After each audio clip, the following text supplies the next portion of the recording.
À l'occasion du déplacement à Madrid de la Commission européenne, la présidence espagnole du Conseil de l'Union rappelle ses priorités pour les 6 prochains mois. Les pays d'Amérique latine du Mercosur se retrouvent en Argentine à 2 semaines d'un sommet crucial avec l'Union européenne.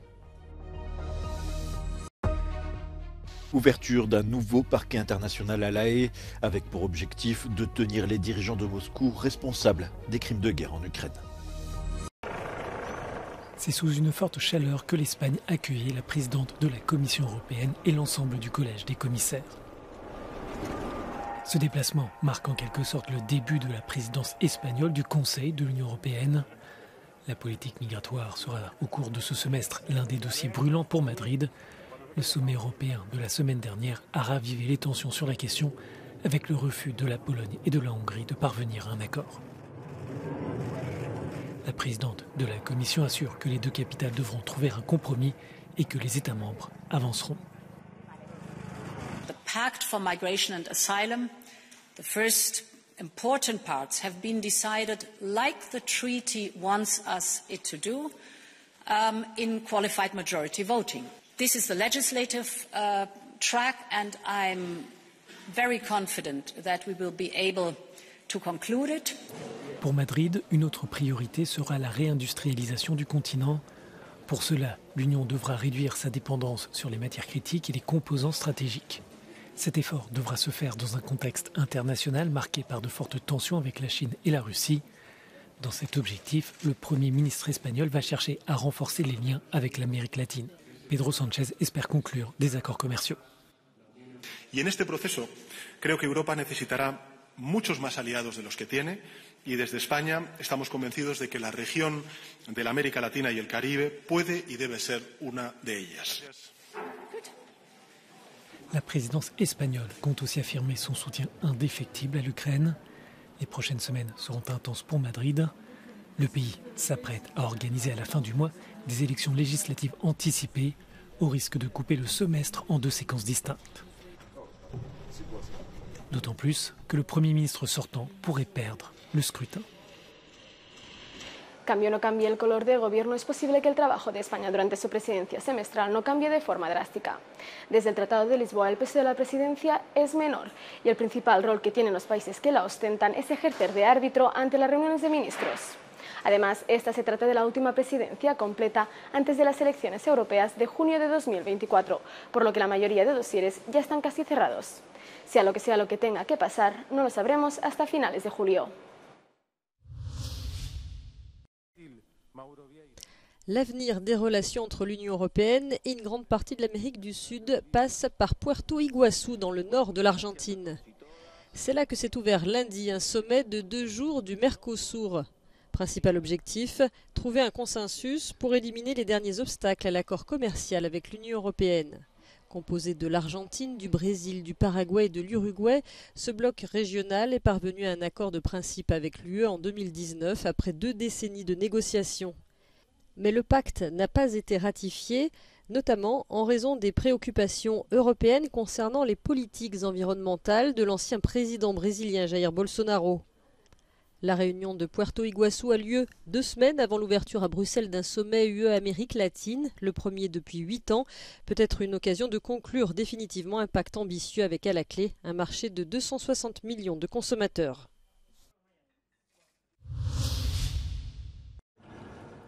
De violents affrontements ont éclaté à Jénine en Cisjordanie après un raid meurtrier de l'armée israélienne dans cette ville située en territoire palestinien. 8 Palestiniens ont été tués, une 50aine d'autres blessés lors des combats. Des frappes aériennes et une incursion terrestre ont été menées notamment dans le camp de réfugiés de Jénine. Une action vivement dénoncée par le Premier ministre palestinien. هذا العدوان حلقة مكملة لما يقوم به المستوطنون من إرهاب واعتداءات. إننا ندعو العالم إلى وقف العدوان على أهلنا في جنين فورا وندعو إلى التصدي له والتصدي لقطعان المستوطنين ونطالب بإيقاع كل عقوبات ممكنة بحق إسرائيل المعتدية والتي ترعى الإرهاب وإرهاب المستوطنين. Pour Israël, le camp de réfugiés de Jénine sert de base arrière pour lancer des attaques contre son territoire. We want to break of the camp being a safe haven for terrorists who were performing attacks all over Judea and Samaria, and they were running back to hide inside the camp. Will not be a safe haven for these terrorists, and that's why we're acting. Le raid a été décrit comme la plus grande opération israélienne dans la région depuis plus d'1 an. Par ailleurs, dans un autre incident, un homme a été tué près de Ramallah sous les balles d'un soldat israélien.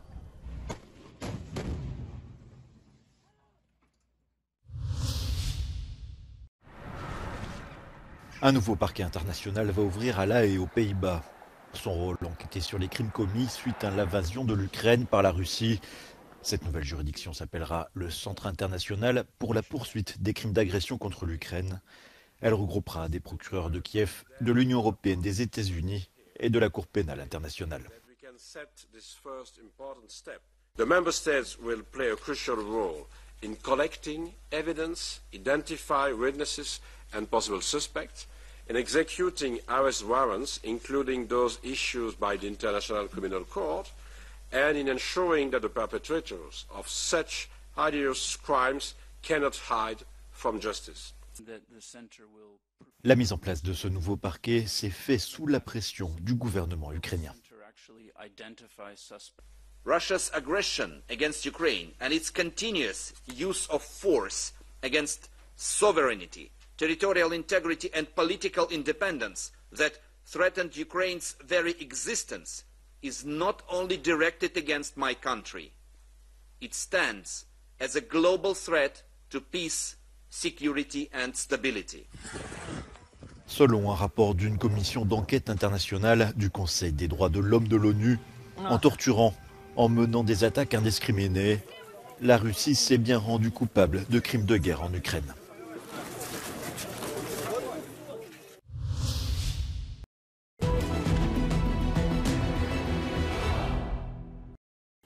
Ukrainian forces reportedly conducted counteroffensive operations in 6 sectors of the front on the 2nd of July and made gains in some of these areas. This is according to the latest assessment by the Institute for the Study of War.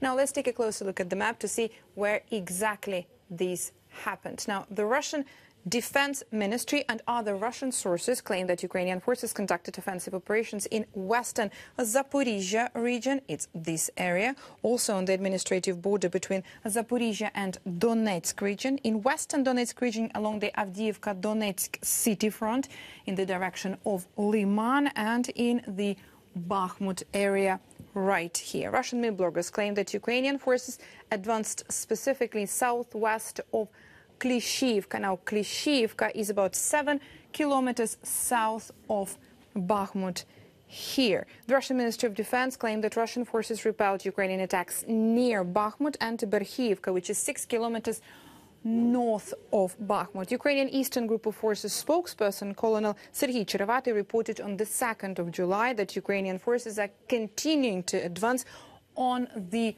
flanks of Bakhmut here in this area.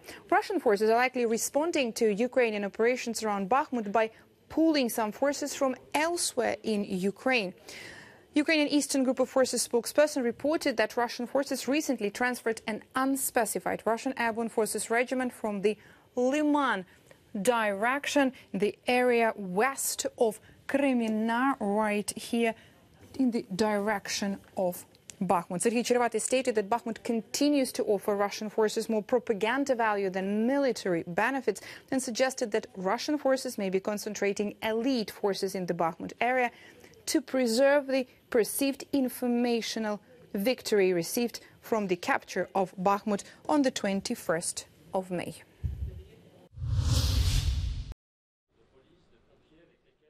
Les manifestations de soutien au maire de La Haye-les-Roses se multiplient ce lundi, après l'attaque à la voiture bélier contre son domicile dans la nuit de samedi à dimanche. Un rassemblement d'élus et de citoyens a débuté devant la mairie à 15 h.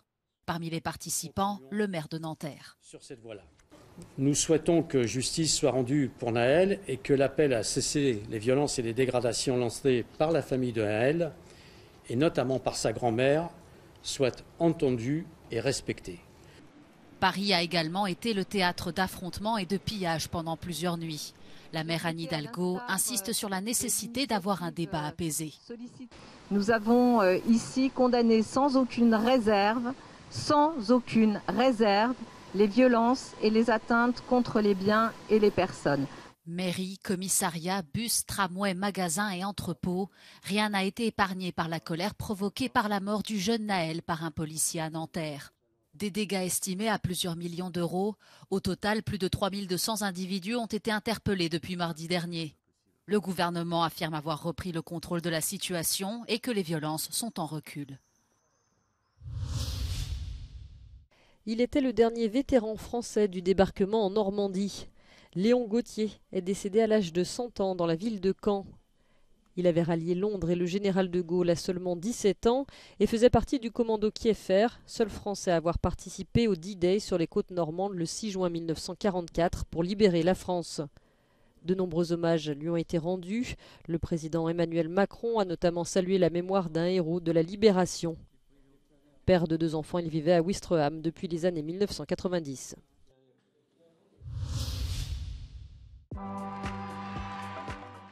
Le Belge Jasper Philipsen s'est adjugé au sprint la 3e étape du Tour de France ce lundi à Bayonne. Il devance l'Allemand Phil Bauhaus et l'Australien Caleb Ewan. Avant de valider sa victoire, les commissaires ont visionné la fin du sprint dans lequel Philipsen a légèrement tassé le Belge Wout van Aert contre les barrières, mais ils ont jugé que la manœuvre n'était pas illégale. Le Britannique Adam Yates a conservé le maillot jaune de leader à l'issue de cette première étape arrivant en France après 2 journées dans le Pays basque espagnol.